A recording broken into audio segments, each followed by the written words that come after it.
Les véritables raisons pour lesquelles les Occidentaux s'acharnaient sur Kadhafi sont: premièrement, le lancement d'un satellite africain. C'est Kadhafi qui offre à toute l'Afrique un satellite de télécommunication et opère la première vraie révolution des temps modernes. Ce satellite assure la couverture universelle du continent pour la téléphonie, la télévision, la radiodiffusion et de multiples autres applications telles que la télémédecine et l'enseignement à distance. Pour la première fois, une connexion à bas coût devient disponible sur tout le continent jusque dans les zones rurales grâce au système par pont radio WiMAX. Cette histoire démarre en 1992 lorsque 45 pays africains ont créé la société Rascom, pour disposer d'un satellite africain et faire chuter les coûts de communication sur le continent. Téléphoner de et vers l'Afrique était alors le tarif le plus cher au monde, parce qu'il y avait un impôt de 500 millions de dollars que l'Europe encaissait par an sur les conversations téléphoniques, même à l'intérieur du même pays africain pour le transit des voix, sur les satellites européens comme Intelsat. Un satellite africain coûtait juste 400 millions de dollars payables une seule fois et ne plus payer les 500 millions de locations par an. Quel banquier ne financerait pas un tel projet? Mais l'équation la plus difficile à résoudre était: comment l'esclave peut-il s'affranchir de l'exploitation servile de son maître, en sollicitant ce dernier pour y parvenir? Ainsi, la Banque mondiale, le FMI, les États-Unis et l'Union européenne, ont fait miroiter inutilement ces pays pendant 14 ans. C'est en 2006 que Kadhafi met fin au supplice de la mendicité aux prétendus bienfaiteurs occidentaux, pratiquant des prêts à taux usuraires. Le guide libyen a ainsi mis sur la table 300 millions de dollars, la Banque africaine de développement a mis 50 millions, la Banque ouest-africaine de développement 27 millions, et c'est ainsi que l'Afrique a depuis le 26 décembre 2007 le tout premier satellite de communication de son histoire. Dans la foulée, la Chine et la Russie s'y sont mises, cette fois en cédant leur technologie et ont permis le lancement de nouveaux satellites, sud-africains, nigérians, angolais, algériens et même un deuxième satellite africain est lancé en juillet 2010.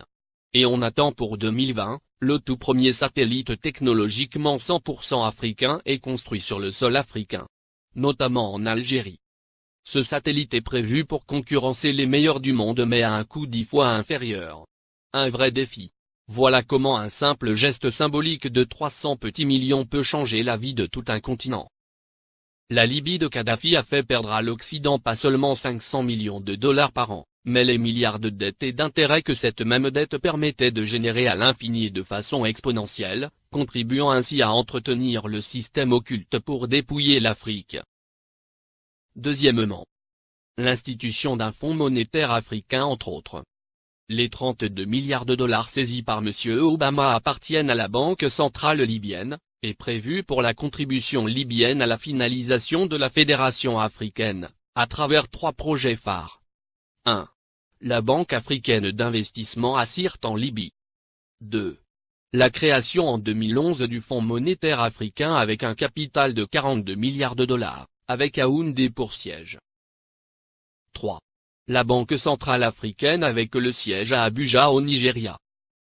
La première émission de la monnaie africaine signera la fin du franc CFA, grâce auquel Paris a les mains mises sur certains pays africains depuis 50 ans. On comprend dès lors et encore une fois la rage de Paris contre Kadhafi. Le Fonds monétaire africain doit remplacer en tout et pour tout, les activités sur le sol africain du Fonds monétaire international, FMI, qui avec seulement 25 milliards de dollars de capital a pu mettre à genoux tout un continent avec des privatisations discutables, comme obliger les pays africains à passer d'un monopole public vers un monopole privé. Ce sont les mêmes pays occidentaux qui ont frappé à la porte pour être aussi membres du Fonds monétaire africain, et c'est à l'unanimité que du 16 au 17 décembre 2010 à Yaoundé, que les Africains ont refusé cette convoitise, instituant que seuls les pays africains seront membres du Fonds monétaire africain. Il est donc évident qu'après la Libye, la coalition occidentale déclarera sa prochaine guerre à l'Algérie, car en plus de ressources énergétiques énormes, ce pays dispose d'une réserve monétaire de 150 milliards d'euros. Ce qui devient la convoitise de tous les pays qui bombardent la Libye et qui ont tous quelque chose en commun, ils sont tous financièrement quasiment en faillite. Les États-Unis à eux seuls ont 14 000 milliards de dollars de dette, la France, la Grande-Bretagne et l'Italie ont chacun environ 2 000 milliards d'euros de dette publique. alors que les 46 pays d'Afrique noire ont au total, moins de 400 milliards de dollars de dette publique. Créer des fausses guerres en Afrique dans l'espoir de trouver de l'oxygène pour continuer leur apnée économique, qui ne fait que s'empirer et ne fera qu'enfoncer les Occidentaux dans leur déclin qui a débuté en 1884 lors de la conférence de Berlin. Car comme l'avait prédit l'économiste américain, Adam Smith en 1865, dans son soutien à Abraham Lincoln pour l'abolition de l'esclavage, l'économie de tout pays qui pratique l'esclavage des Noirs, est en train d'amorcer une descente vers l'enfer qui sera rude le jour où les autres nations vont se réveiller. Pour empêcher Mouammar Kadhafi de concrétiser le rêve de millions d'Africains dès 2014, il fallait donc l'éliminer avant, ou perdre le contrôle total de l'Afrique.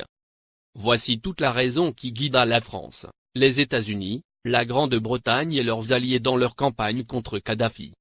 Monnaie, Fonds monétaire africain, Banque centrale africaine, télécommunications, transport, États-Unis d'Afrique. Mouammar Kadhafi avait ingénieusement tout planifié, se fixant comme délai l'année 2014 pour la création de la Banque centrale, le Fonds monétaire et bien d'autres encore pour affranchir le continent noir, après un demi-siècle d'indépendance aux allures de paroles suivies d'aucun acte ou de gouverner sans régner. Après avoir émis l'idée en 2000, lors du sommet de l'Organisation de l'Unité africaine, il a obtenu la création de l'Union africaine quelques années plus tard, le guide libyen pousse le bouchon plus loin. Satellite africain et Afriquia, deux idées concrètes pour l'unité. Mouammar Kadhafi pousse ses pairs à acheter un satellite africain pour que l'Afrique ait son indépendance en matière de communication. Il préfinance cet achat avec plusieurs centaines de millions de dollars américains. Il s'est dépensé sans compter. Ainsi pour acheter le satellite africain, il a mis 300 millions de dollars sur la table, témoigne Moustapha Cissé, ancien ambassadeur du Sénégal en Libye, et ex-conseiller spécial de l'ex-président sénégalais Abdou Diouf, en charge du monde arabo-islamique.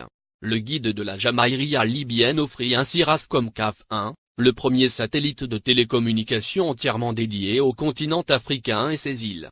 Il a été mis en orbite le 20 décembre 2007. Cela a été le premier lancement de l'histoire pour tous les pays africains.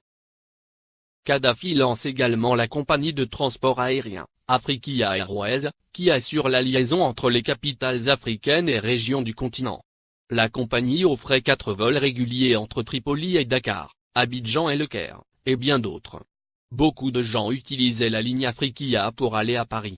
Parce qu'on pouvait faire Dakar, Tripoli, Paris, et retour à 400 000 francs CFA, 615 €, ajoute le diplomate sénégalais. Alors Tripoli était devenue une plateforme de communication entre l'Afrique, le monde arabe et l'Europe. La monnaie et la Banque centrale africaine en 2014. Kadhafi avait proposé la mise en place d'une union monétaire africaine, UEMA. Il avait dégagé 30 milliards de dollars pour la création de l'UEMA qui devrait avoir Yaoundé au Cameroun pour siège. Il avait également prévu la création d'une banque centrale africaine, BCA, qui devrait installer son quartier général à Abuja, la capitale fédérale du Nigeria. Il était question que cette banque africaine commence à émettre une monnaie africaine à partir de 2014. Ce qui ne plaît pas aux Occidentaux, parce que ça nous permettrait de nous passer du franc CFA, et des autres monnaies qui ne font que briser nos économies. Kadhafi avait une politique africaine très dynamique.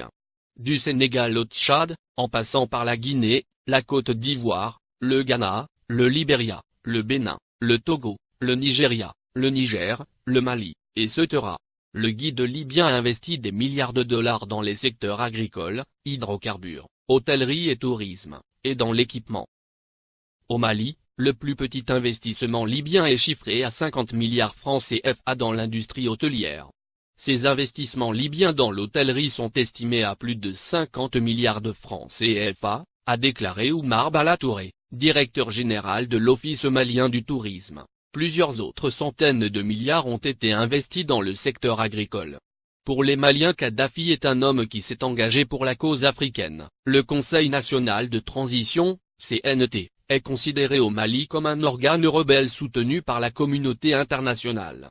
Dès le début de la révolte à Benghazi, et l'entrée de l'aviation étrangère, des associations musulmanes et des partis politiques avaient organisé à Bamako des manifestations de soutien à Kadhafi, dénonçant une invasion occidentale. Le guide libyen a, par ailleurs, dégagé plusieurs milliards de dollars pour la création de banques sahélo-sahariennes au Sénégal, Mali, Niger, Mauritanie, Tchad, et Ceuta, et le rachat de plusieurs compagnies occidentales en Afrique pour réduire leur emprise sur les économies du continent. C'est par exemple le cas de Mobil Oil, du groupe américain, ExxonMobil, qui est devenu Oil Libya dans la majeure partie de la sous-région ouest africaine. La Guinée-Conakry doit sa toute première chaîne de télévision à Mouammar Kadhafi. Il le lui a offert au nom du peuple libyen comme présent au peuple frère de la Guinée en 1979. Il a également équipé l'armée guinéenne, de l'armement lourd aux uniformes des soldats pendant plusieurs décennies. Sans compter un appui financier gigantesque. La vie des Libyens de l'ère Kadhafi. 1. La Libye était le dernier pays sur la liste des pays endettés, la dette était à 3,3% du PIB, en France, elle était à 85%, aux USA à 88,9%, au Japon à 225,8%. 2. L'électricité à usage domestique était gratuite. 3. L'eau à usage domestique était gratuite. 4. Le prix d'un litre d'essence était de 0,08 €. 5. Les banques libyennes accordaient des prêts sans intérêt. 6. Les citoyens n'avaient pas d'impôts à payer, et la TVA n'existait pas. 7. Chaque famille libyenne, sur présentation du livret de famille, recevait une aide de 300 € par mois. 8. Pour chaque étudiant voulant faire ses études à l'étranger, le gouvernement de Kadhafi attribuait une bourse de 1627 € par mois. L'ONU, la France et les USA ont bombardé la Libye pour défendre leurs intérêts, objectif principal, détruire la création des États-Unis d'Afrique.